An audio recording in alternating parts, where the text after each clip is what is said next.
За би зарчмын зөрүүтэй санал гаргах гэсэн юм а. Дээрээ одоо эн чинь нөгөө их хурлын гишүүн зарчмын зөрүүтэй санал гаргаж иж оруулж ирсэн төсөв дээр нэмэх асуудлаа ярих бах.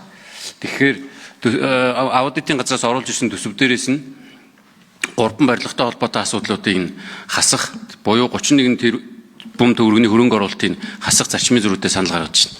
Дэмжиж өгнө. За одоо зарчмын цогтоотор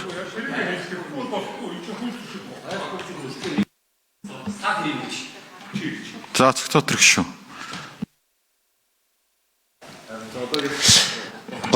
Гормын санал дээр дахиад нэмэх нь түрүүн санал байдлаар хэлсэн сангийн яам оруулж ирэхдээ орон нутгийн 20% нэмэгдлийг холбогдох хуулийнхын өөрчлөлтийг нөгөө хууль юм уу тогтоолын төсөлтөнд хамт оруулж ирэхгүй бол одоо хуулиар бол аудит дээр 20% нэмэгдэл хийх боломж байхгүй байгаа.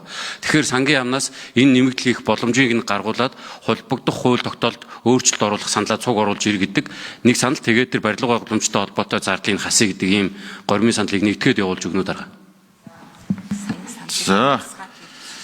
За ингэж болох уу? Улсын хурлын гишүүдээс төрийн аудитын байгууллагын 2027 оны төсвийн төслийг хэлцэх явцад гарсан саналуудыг тусгаад төрийн аудитын байгууллагын 2027 оны төсвийн төслийг санхүүд төсвийн асуудал эрхэлсэн төрийн захиргааны төв байгууллагад хүргүүлэхийг дэмжиж гэдгээр санал хураалт явуулчихъя гэж бодож байна.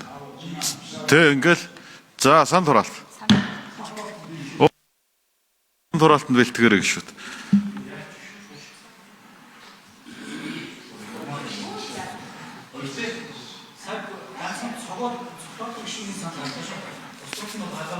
За тэмдэглэлд үлдээ саяын цогтоотор гишүүний тэр хөрөнгө оруулалттай холбоотой 3 барилгыг хасах, за мөн орон нутгийн нэмэгдлийг олгох одоо хуулийг гаргалгааг хамтд нь оруулж ирэх үүргийг сангийн яамд өгч байгаа.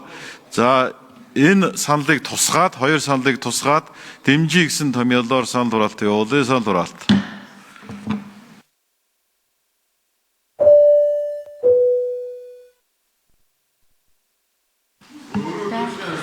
За 63.2% дэмжигдлээ.